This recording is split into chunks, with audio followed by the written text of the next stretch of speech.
رہبر انقلاب اسلامی نے فلسطین کی تحریک حماس کے رہنما اسماعیل ہنیہ کی شہادت پر فرمایا ہے کہ شہید ہنیہ کے خون کا بدلہ لینا ہم اپنا فرض سمجھتے ہیں۔ فلسطین کی اسلامی مزاحمتی تحریک حماس کے سربراہ اسماعیل ہنیہ کی شہادت کے بعد رہبر انقلاب اسلامی آیت اللہ العظمیٰ سید علی خامنئی نے آج ایک پیغام میں زور دے کر فرمایا ہے کہ مجرم اور دہشت گرد غاصب صہیونی حکومت نے ہمارے محترم اور عزیز مہمان کو ہمارے ہی ملک میں شہید کر کے ہمیں سوگوار بنا دیا، مگر اس نے اپنے لیے سخت سزا اور خمیازہ بھگتنے کی راہ بھی ہموار کر لی۔ رہبر انقلاب اسلامی نے اپنے تعزیتی پیغام میں اس جانب اشارہ کرتے ہوئے کہ شہید اسماعیل ہنیہ اپنی جان ہتھیلی پر لیے شرافت مندانہ جدوجہد کے میدان میں اپنی شہادت کے لیے ہمہ وقت آمادہ تھے اور اس راہ میں اپنے بچوں اور گھر والوں کو بھی قربان کیا تھا۔ فرمایا کہ اسماعیل ہنیہ خدا کے بندوں کو نجات دلانے اور خدا کی راہ میں شہید ہونے سے نہیں ڈرتے تھے، مگر چونکہ یہ سخت اور تلخ سانحہ اسلامی جمہوریہ ایران کی حدود میں واقع ہوا، اس لیے ان کے خون کے انتقام اور خونخواہی کو اپنا فریضہ سمجھتے ہیں۔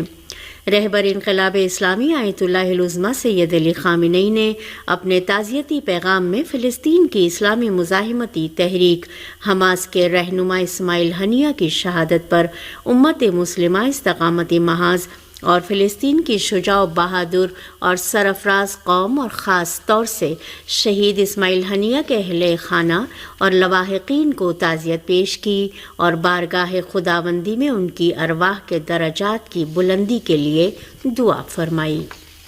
صدر ایران نے لکھا ہے، آج ایران اپنے غم و خوشی کے شریک، مزاحمت کی راہ میں ہمیشہ قابل فخر ساتھی، فلسطینی مزاحمت کے بہادر رہنما شہید القدس حاج اسماعیل ہنیہ کا سوگ منا رہا ہے۔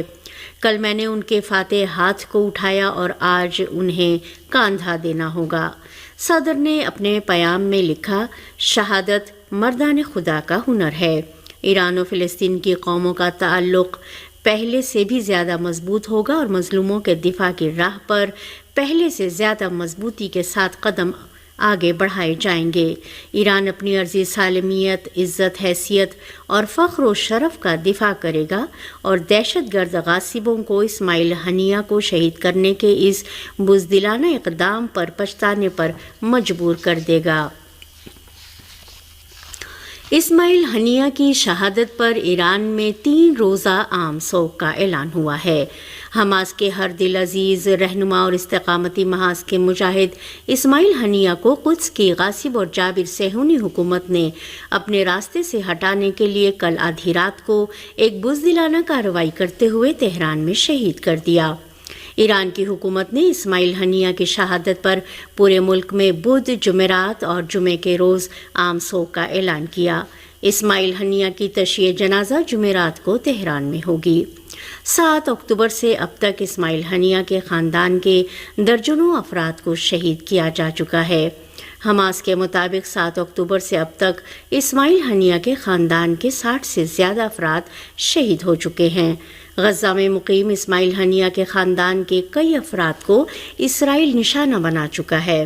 جون میں اسرائیلی فضائی حملے میں اسماعیل ہنیہ کے خاندان کے 10 افراد شہید ہوئے تھے۔ اپریل میں اسماعیل ہنیہ کے 3 بیٹے حازم، عامر اور محمد اسرائیلی بمباری سے شہید ہوئے تھے، جبکہ اس حملے میں اسماعیل ہنیہ کی 3 پوتیاں اور 1 پوتا بھی شہید ہوئے تھے۔ سپاہ پاسداران کے بیان کے مطابق منگل اور بدھ کی درمیانی رات تہران میں اس مقام کو نشانہ بنایا گیا جہاں اسماعیل ہنیہ ٹھہرے ہوئے تھے۔ اس حملے میں شہید اسماعیل ہنیہ کا ایک محافظ بھی شہید ہوا ہے۔ اسماعیل ہنیہ ایران کے نومنتخب صدر کی تقریب حلف برداری میں شرکت کے مقصد سے تہران آئے ہوئے تھے۔ گزشتہ روز انہوں نے تقریب حلف برداری میں شرکت سے قبل جہاد اسلامی فلسطین کے سربراہ زیاد نخالہ کے ہمراہ رہبر انقلاب اسلامی آیت اللہ العظمیٰ سید علی خامنئی سے ملاقات بھی کی تھی۔ اسماعیل ہنیہ منگل کے روز ایران کے نو منتخب صدر مسعود پزشکیان سے بھی ملے تھے۔ سپاہ پاسداران نے اپنے بیان میں کہا ہے کہ صہیونیوں کو ایران کی طرف سے انتہائی سخت جواب دیا جائے گا۔ سپاہ پاسداران نے اپنے بیان میں زور دے کر کہا ہے کہ صہیونی حکومت غزہ میں اپنی ذلت آمیز شکست پر پردہ ڈالنے کے لیے کسی بھی طرح کے جرم کے ارتکاب سے دریغ نہیں کر رہی ہے، لیکن اس میں دو رائے نہیں کہ اسے استقامتی محاذ بالخصوص اسلامی ایران کی طرف سے بہت ہی سخت جواب دیا جائے گا۔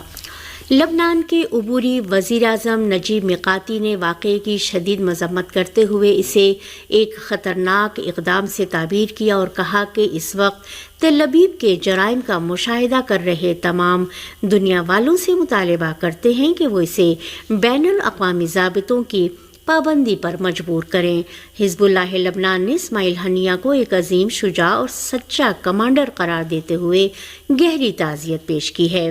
ترکیہ کی وزارت خارجہ نے اپنے جاری کردہ بیان میں اس واقعے کو نفرت انگیز اقدام بتایا ہے۔ عراق کی حکمت ملی پارٹی کے سربراہ سید عمار حکیم نے واقعے کی شدید مذمت کرتے ہوئے عالمی برادری سے مطالبہ کیا کہ وہ صہیونی ٹولے پر لگام کسے۔ روس نے تہران میں حماس کے سربراہ پر ڈرون حملے کو ایک سیاسی قتل سے تعبیر کرتے ہوئے اسے ایک ناقابل قبول اقدام قرار دیا۔ روسی پارلیمنٹ کے ڈپٹی اسپیکر نے کہا ہے کہ اس طرح حماس کے رہنماؤں کو نشانہ بنانے سے اسرائیل کے خلاف عالمی مزاحمت میں اضافہ ہوگا۔ افغانستان کی طالبان حکومت نے ایک بیان جاری کر کے اسماعیل ہنیہ کی شہادت کو امت اسلامیہ کے نئے اور بڑے غم سے تعبیر کیا اور اسے صہیونی حکومت کے زوال کے لیے ایک نوید قرار دیا۔ فلسطینی اتھارٹی کے سربراہ محمود عباس نے واقعے کی شدید الفاظ میں مذمت کرتے ہوئے فلسطینی عوام سے صبر اور اتحاد کا مطالبہ کیا۔ جہاد اسلامی فلسطین نے اسماعیل ہنیہ کی شہادت کو پورے فلسطینی قوم کے لیے ایک بڑا نقصان قرار دیا۔ فلسطینی تنظیموں نے ملکی سطح پر عوامی مظاہروں اور عام ہڑتال کی کال دی ہے۔ یمن کی تحریک انصار اللہ نے تہران میں حماس کے رہنما پر حملے کو دہشت گردانہ اور بین الاقوامی ضابطوں کے خلاف قرار دیا۔ ناجائز صہیونی ٹولے نے اس واقعے کے بعد اپنے فضائی حدود کو بند کر دیا ہے۔ حماس کے سینئر رہنما موسیٰ ابو مرزوق نے حملے کا ذمہ دار ناجائز صہیونی حکومت کو قرار دیتے ہوئے کہا ہے کہ اس کے اس اقدام کا ضرور جواب دیا جائے گا۔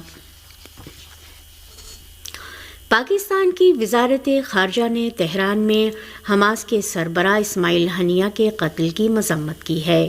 پاکستانی وزارت خارجہ کی ترجمان نے اپنے بیان میں کہا کہ پاکستان تہران میں حماس کے سربراہ اسماعیل ہنیہ کے قتل کی مذمت کرتا ہے۔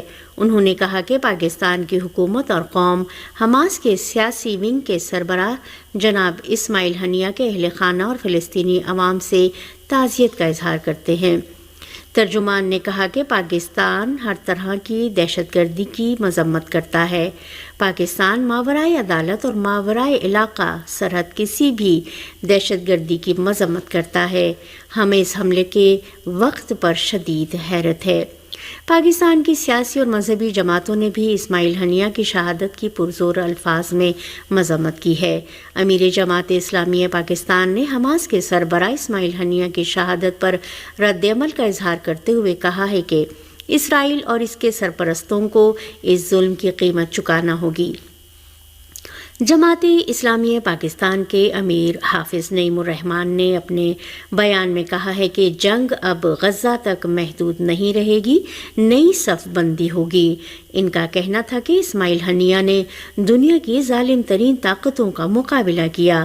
اسرائیلی اقدام نے اس پورے خطے کو نئی آزمائش میں ڈال دیا ہے۔